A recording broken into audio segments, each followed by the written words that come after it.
man dama wax ne xam nga Rufisque c'est une ville historique. maa ngi koy wax rek sànq. ne Rufisque a été la deuxième commune créée le 12 juin 1880. Après Saint-Louis nga xam ne ñu ngi ko créé woon le 10 août. 1872. Dakar le 17 juin lañ ko créé 1887. Rufisque dafa amoon benn homogénéité maanaam dafa amoon actuellement diggante ñi nga xam ne ñoo nekk ci centre ville bi ak ñi nga xam ne dañu nekk ginnaaw gaar bi dafa presque boo xoolee activité yëpp dañ ko concentré woon ci ville bi marché bi foofu la nekk boo xoolee activité bi c'était perpendiculaire nit ñi bu ñu yeewoo suba ñëpp seen soxla ci ville bi lay doon mais tey il est regrettable de le dire wax fa dëgg yàlla terre bi jàpp naa ne li mu yàqal Tëngéej ñun Rufisquois yi bu ñu doon choisir dañ naan soxlawuñu ko parce que tey dafa diviser ville bi en deux parties créer ay problème mu assainissement yu doy waar créer tey actuellement borom kër mais fan ngeen nekkoon honorable pendant tout ce temps terre di ñëw di jaar seen dëkk war ko séparer est-ce que taxawaay bu waroon def ngeen ko ba nga xam ni au moins dina am ay retombées yi si war ba wàllu assainissement ñu mën ko jël en compte tout ça waaw moom laa la wax c'est-à-dire étude d'impact bi et c'est là où je dis que les autorités municipales foofu la ñu joué le jeu parce que le code de l'environnement moo wax ne même doonte bu dee état bi dafay taxawal projet war nañ def étude d'impact environnemental mais malheureusement les populations n'étaient pas informées parce que étude d'impact dafa laaj ngeen dem ci population yi xam ni ci gisee recueillir seen point de vue maire bi mën a organiser waa APIX si ñëw rencontrer leen mais gis nga première année bi ñu ko jëkkee def ce que ça a créé comme désagrément à Rufisque ça a mis des populations dans des conditions extrêmement difficiles donc ma jàpp ne loolu xëj na taxawaayu autorités municipales yi fa nekk moo desoon te gisoo si woon kenn ku nangoo jël responsabilité malgré xam nañu difficulté yi jël responsabilité pour ñu mën la ràññee si taxawaay boo xam ne waroon nga ko am ba li fa am ni man fa bañ a am. mais après tout vous êtes également député à l'Assemblée nationale même voix bi nga xam ni maire yi ba autorité municipale yi moom la ñu am yow itam mën nañu wax ni yow sax mën nañu jàpp ni yow yaa leen si ëppale parce que yow yaay représentant du peuple. non mënuma leen si ëppale parce que xam nga député bi li mu mën mooy bind question orale député bi li mu mën bu ministre bi di ñëw Assemblée nationale mu wax ko mu jéebaane ko et je crois que ça a été fait parce que du man rek mais samay collègues yi dëkk Rufisque yëpp amoon nañ si taxawaay boobu am na si ñoo xam ne sax ñoom seeni kër famille ku mel ni Seydou Diouf seen kër famille kii bi da ko yóbbaale woon terre da ko yóbbaale woon c'est dire que ne donc amoon nañ si taxawaay bi ñu si war a am mais li tax moo wax autorité administrative yi autorité municipale yi code de l'environnement moo ko wax moo leen jox gëdd boobu moo leen wax ne seen territoire yi nga xam ne ñoom la leen askan wi dénk mënuñu fa def benn projet boo xam ne defuñu étude d'impact environnemental bi étude d'impact environnemental bi recueillir sentiment population yi xam ñoom lan la ñuy xalaat par rapport à ça donc looloo tax ma xalaat ne ñoom ñooñu si ëpp responsabilité parce que ñun li ñu mën ñun député mooy wax ko jébaane ko siwal ko te je crois que taxawaay boobu amoon nañ ko Assemblée nationale. d'accord alors Aïssata Ndiathie loolu si wàllu terre bi la gis nañ ni daanaka Rufisque lay jaar doon dëkk bi nga xam ni dëkk bu historique la wax na si li nga xam ne moom moo di conséquences yi waaye honorable leneen loo xam ne rek tey jii bëgg naa ñu waxtaanee ko si pàcc bu yaa moom mooy coowal loi sur l'homosexualité au Sénégal suñu xool si liste ba tolloo nañ daanaka si lu ëpp fukki député si fukki député ak lu teg muy fukki ak benn muy 11 députés yow bokk nga si maanaam ñi nga xam ne ñoom ñoo porté initiative bi ngir proposer la loi devant le président de l'Assemblée nationale Moustapha Niasse alors d'abord est-ce que am ngeen réponse ginnaaw bu ngeen ko déposé ak léegi ndaxte war naa tollagum si ay fan rek ay diir. waaw xam nga procédure bi moom boo déposé bureau bi dañu war a daje. bureau Assemblée nationale. man yemuma si rek porté ko mais bokk naa si rédacteurs yi.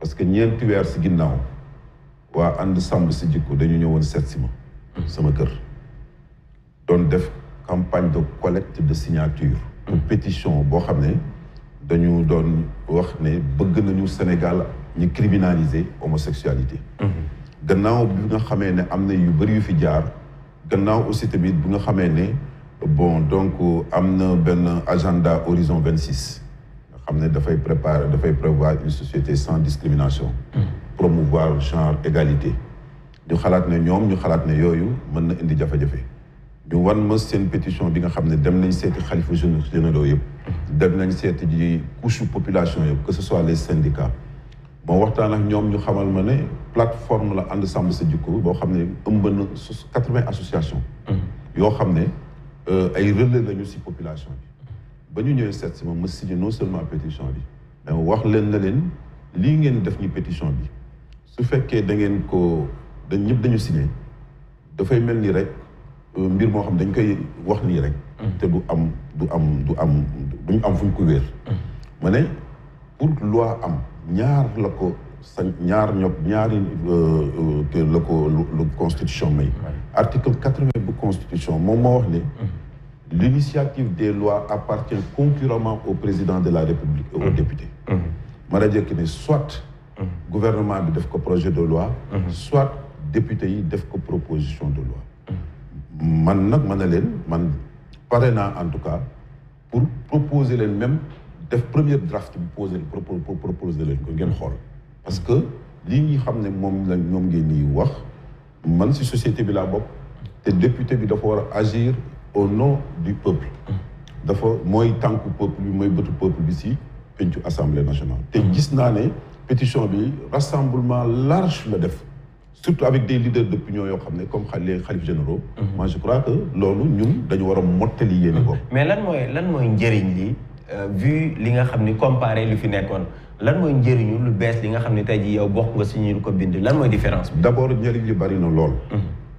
xam nga booy xool li fi nekkoon code pénal article 319 code pénal booy xool dafa nekk collecte disposition yu loi yu bëri yoo xam ne dañuy sanctionner day prononcer ay peines bii di nga article 319 bi ngi jóge si la loi 66 16 du 12 février 1966 loi 66 ba léegi am na 55 ans te loi boobu dañ ko recopier woon si France man yor naa benn document boo xam ne ay boroomi xam-xam ñoo si liggéeyoon ku mel ni professeur Aimé Mendy muy document bi ba ñuy wax si loi bu article 319 alinéa 3 bi bu code pénal di wax ne li ñuy wax contre nature fourre-tout la amul benn précision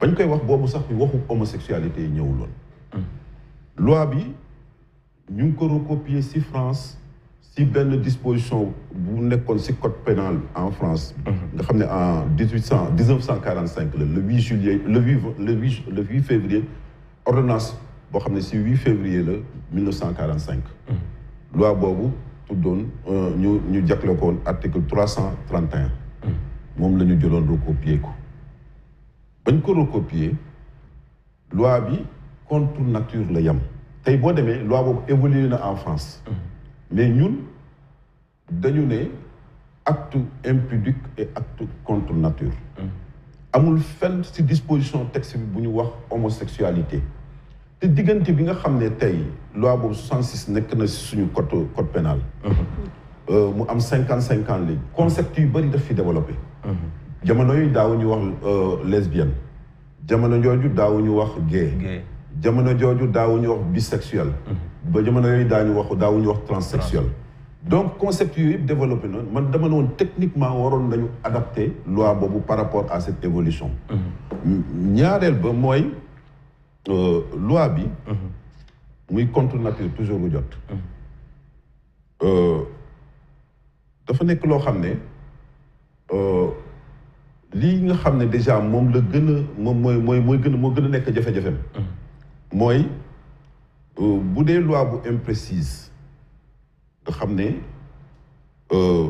prévoirul fenn ci concept yu bees yooyu mu jël ko en compte de mon point de vue même bu amuloon signature sax war nañ ko ajuster par rapport ak évolution yi loi bu bees bi nag li mu indi loi boobu tamit bu màgg bi nga xam ne moo fi nekk peine bi mu ngi ko jàppoon 1 an ba 5 ans. ba 5 ans. amende bi mi ngi nekkoon 100 000 francs. ba 1 million 500 ba 1 million 500. loi bu bees bi nga xam ne moom la ñu proposé. peine bi dafay commencer 5 ans ba 10 ans. amende bi dafay commencer 5 millions ba 10 millions. donc ñu ne léegi loi bu bees bi li mu indi mooy acte contre nature. c'est-à-dire sont constitutifs d'acte contre nature. képp koo xam ne coupable nga nangu nga ne yow homosexuel nga. képp koo xam ne nangu nga gay nga. képp koo xam ne nangu nga ne transsexuel transgenre nga. ba bisexuel. loolu amuloon si loi bële. loi bële dafa waxoon rek donc képp koo xam ne da nga commettre acte impudique mbaa nga def acte contre nature mais bii dafa joxe précision acte contre nature. d'abord fait constitutif yi délit bi yaa ma de infraction bi. li tax ñu la koy appliquer mooy loolu nga nekk lesbienne nga nekk gay mbaa nga nekk transsexuel ou bisexuel. alors mais léegi aussi tamit loi bu bees bi li mu indi mooy apologie de l'homosexualité. ñu la jëkki nag képp koo xam ne yaa ngi def apologie homosexualité mbaa ngay def financement homosexualité nga fësal ko ba nangu ko daañu la tëj 7 at ba si 7 at. ñu daa jekk indiwaat beneen disposition daa jekk nag si yooyu nga xam ne moom la ñu wax contre nature yooyu yëpp muy infraction délit yooyu yëpp non infraction yooyu yëpp. léegi ñu ne képp ku ko nangu ba ñu condamné la si di nga perdre ses droits civiques dinañ la appliquer disposition article 34. bu code pénal. d'accord alors. kon nga xam ne bokkul ak li fi nekkoon. bokkul lu fi nekkoon mais say naataango dañoo jàpp ni c'est un faux débat. su ma nee say naataango mooy ñi nga xam ne ñoom ñoo ëpp doole sa assemblée nationale ñu woowee leen groupe parlementaire Benno Bokk Yaakaar aux dernières nouvelles xaw ma ba tey fa nga bokk ou pas mais ñoom ñoo ëpp doole ñoom ñoo ëpp si assemblée nationale suñu nee c'est un faux débat ça veut dire que du jàll assemblée nationale lu nu mel la. non xam nga man dama wax ne. kenn nekkul si kaw loi yi. proposition de loi constitution moo ko consacré. ne article 80. ne l'initiative des lois appartient concurremment au président et aux députés. Article 60. nga xam ne loi organique la. dans la hiérarchie des normes bu ñu jógee ci loi constitutionnelle loi organique lañ ciy teg. Assemblée nationale seen loi bi loi organique la article 60 mu ne. député bu nekk am nga sañ-sañu déposer sa proposition de loi. mais li tax ñu koy rejeter bureau bi daf koy examiner dafa am procédure législative bureau bi daf koy examiner. xool ndax recevable na ou bien recevable na. su fekkee dafa am incident financier day di wàññi suñu budget dañ koy rejeter parce que dañ naan c'est irrecevable. à moins que nga proposer ay solutions compensatoires. beneen bi ñu ne loi proposition de loi bi ngay déposer dafay méngóog loi wu dëkk bi. si c'est conforme aux lois qui sont en vigueur. boo xoolee proposition de loi bi ñuy def nii méngoo na loolu yëpp. maintenant bureau bi. mooy procédure normale c'est le bureau qui l'examine. su ñu ko examiner si c'est recevable ñu transmettre ko au président de la République qui a 10 jours pour se prononcer. bu président de la République prononcé joxe avis ou bien mu bañ a joxe avis mais 10 jours après la procédure suit son cours. dellu soit assemblée nationale ñu numéroté ko yóbbu ko conférence des présidents jox ko commission permanente ñu yem liggéey. léegi nag député yi ñu ngi am possibilité intervenir que buñ ko indee plénière nga xam ne mooy acte bi mujjee. mooy acte final waaw mais ñoom wane nañ seen bopp. non mais loolu c'est responsabilité la xam nga le vote. je crois que problème de responsabilité la. le vote est personnel. ku mu neex am nga droit da jekki ne man voté wu ma ko loolu sa responsabilité bopp la. mais ñun xalaat naa ne man en tout cas personnellement je me suis engagé dans la rédaction si texte boobu. pour ñu def ko. parce que xam naa ne amal na njëriñ Sénégal. am na ay dëkk yoo xam ne tey li fa am si ñun li ñu am si ay jullit jëlal dëkk bu mel ni Ghana. Ghana dañu criminaliser l'homosexualité ku ko fa def dinañ la tëj fukki at. proposition de loi bi benn député bu ñuy wax Sam Nartey George. nga xam ne si parti opposition la bokk. ak 7 députés yu bokk si parti opposition ñoo ànd ak majorité bi voté ko. parce que dañu xool ne loi bi am na njëriñ parce que man li ma jàpp ne débat politique bi waruñu ko si dugal. lii tey dafay engagé suñu destin ëllëg.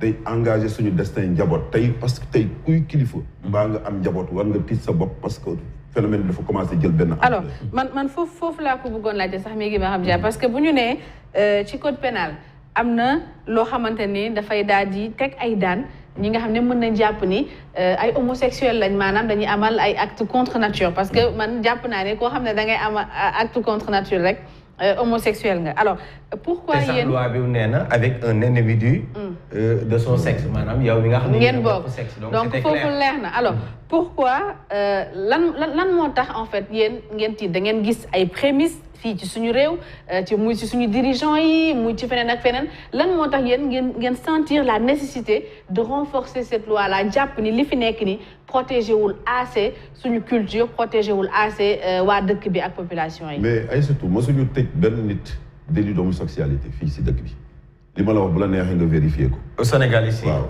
man gis nga conseil c'est-à-dire tey man maa ngi fàttaliku y a une année ma di Kenya. dem na fële si conseil des droits humains. dafa wax ne délit kii homosexualité du délit ku mu neex nga exercer ko. xam nga lan lañu condamné acte contre nature. ñaareel ba wax naa la ne la sànq dafa am agenda boo xam ne. moom la ñu tuddee agenda 26. nga xam ne dañu naan une société sans discrimination promotion de genre extra. donc loolu xalaat nañ ne mën na nekk une porte ouverte boo xam ne ëllëg mën na nekk brèche boo xam ne dafay indi ay jafe-jafe. ñetteel ba. umpale woon ne jamono yële passé si épreuve bac en anglais. ça s'est passé chez moi à Rufisque. où effectivement on avait donné kenn ku proposé woon benn épreuve boo xam ne yow boo bëggee boo fekkee da nga def choix wu orientation sexuelle nan ngay convaincre sa parent je crois que l'enseignant même a été sanctionné. donc moo tax ñu la jëkk ne lii tamit dañuy xool ne phénomène bi ni mu commencé jël ampleur. te jëlul en compte moom neex et ça je le dis et je persiste le code pénal prévoirul fenn pour condamner lesbienne. baa mu condamné gay baa mu condamné bisexuel baa mu condamné transsexuel amul peine foofu ko code pénal tudd ko kon nag tey ñu jàpp ne. mais nommé wu ko mais au moins quand on parle d'acte de contre nature tegaat si nii avec un individu de son sexe loolu kay firndeel la maanaam lesbienne mooy ñaari jigéen. xam nga loolu dégg-dégg la. je crois que en matière de droit li am précision dafa am solo. parce que boo bàyyee ay termes yoo xam ne confusion lay créer c'est susceptible d'interprétation. Aujourd'hui le texte que nous avons proposé c'est de dire que bu fekkee da nga def acte contre nature daañu la tëj du mu néew entre juróomi at ba fukki at mais dañu ne les faits yi nga xam ne c'est-à-dire day tey délit c'est-à-dire donc sont constitutifs d'actes sexuels lesbienne dañ ko préciser. loolu amuloon si code pénal bi. loolu je crois que là maintenant c'est beaucoup plus clair il y a une lecture beaucoup plus claire. parce que amul benn si code si texte bi nekk en cours et imaginez une loi qui date de 55 ans. qu'on avait recopié sur la France. et que tout presque ñi fi nekk ñëpp di ay juristes yoo xam ne am nañu xam-xam dañ ko ñaawlu maa ngi koy wax rek le document de Aimé Mendy. te bindoon na si lu yàgg da jekki ne. délit contre qui acte contre nature. dafa nekk un fourre-tout. amul benn précision. condamné wul homosexualité.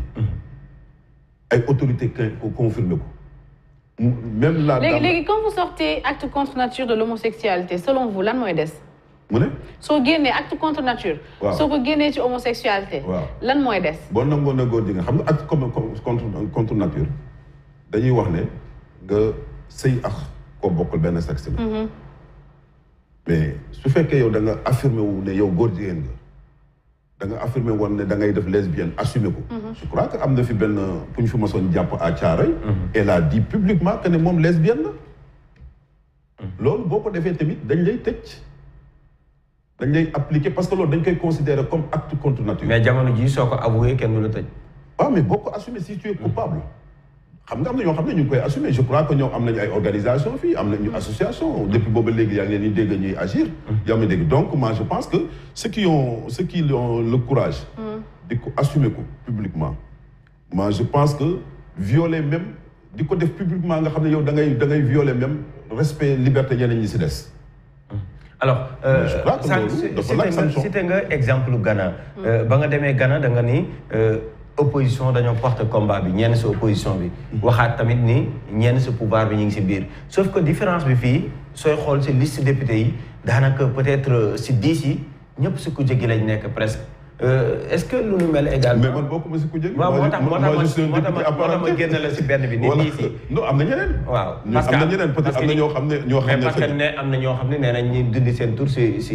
par exemple comme kan non on l'a dit c'est Makhtar Sarr qui l'a dit ñoom ñi nga xam ñoom ñoo porte combat bi. en tout cas nee nañ am na ay députés yi nga xam ne. yëguma ko seen tur feeñ ci biir. mais li ma yëgoon parce que man j'étais très près de ce dossier là.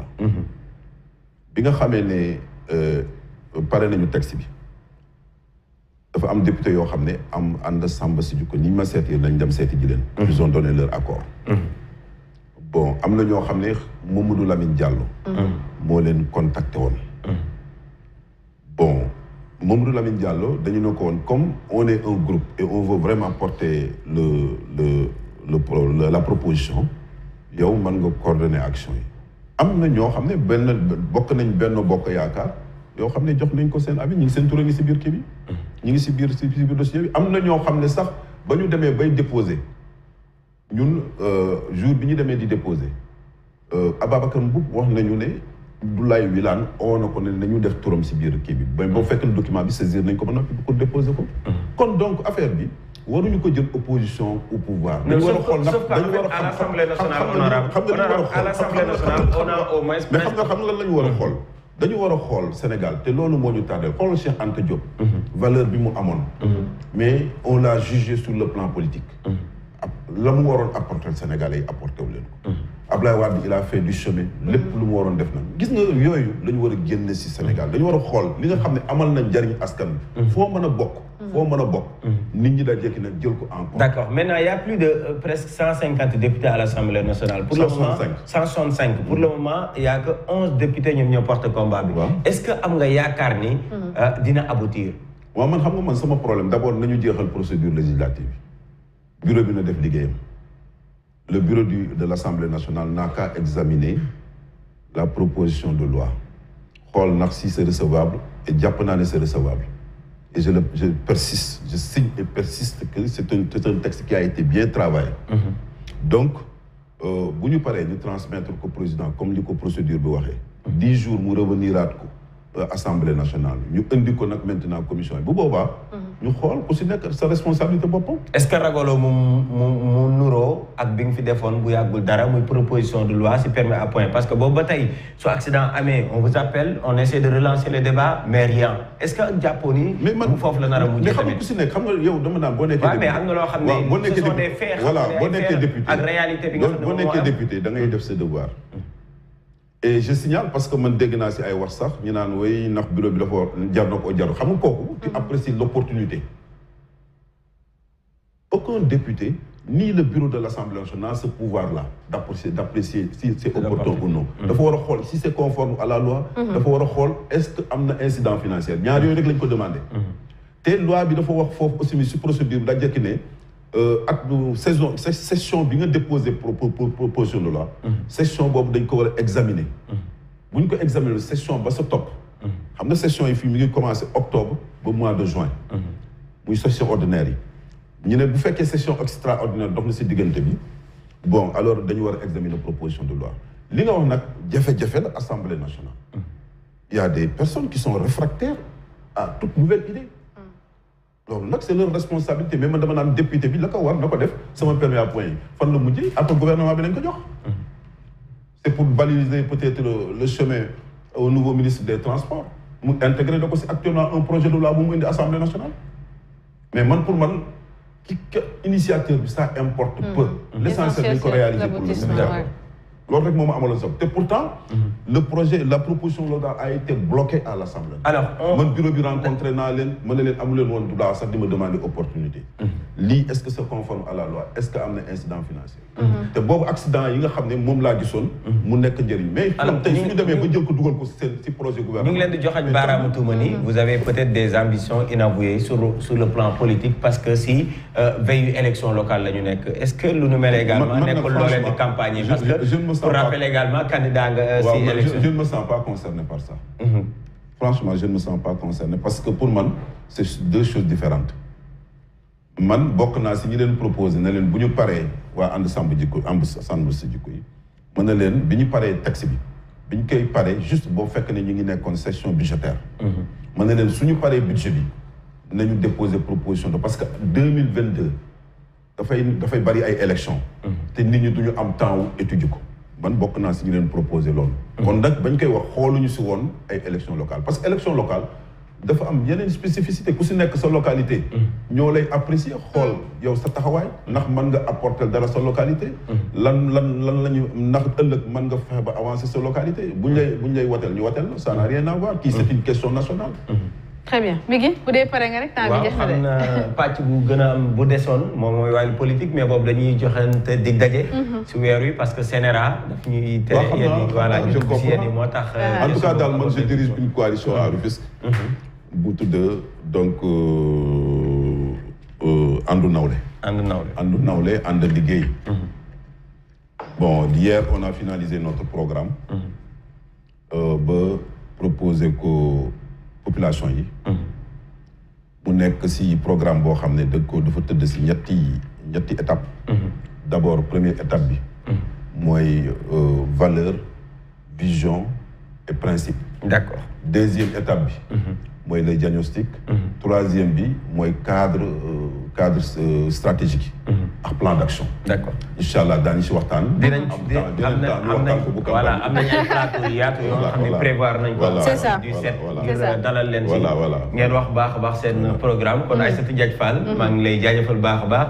di ko jaajëfal tamit parce que yombul nga jóge Rufisque ak télé bi nu mu xatee. mais léegi seen coono jeex teer bi ñëw na. waaw mais boobu waaw c'est vrai. dama doon wax waroon nañu aménager au moins nga mën gaare sa oto. dem liggéey ji dem ñëwaat mais loolu mooy difficulté bi quoi mais li ñu war a liggéey surtout sax mooy les autoroutes de la mer. tey les bateaux taxis yooyu war nañ ko xalaat. parce que même gëm naa ne même terre bi du régler problème yi. parce que li ngay gis ci nit ñi.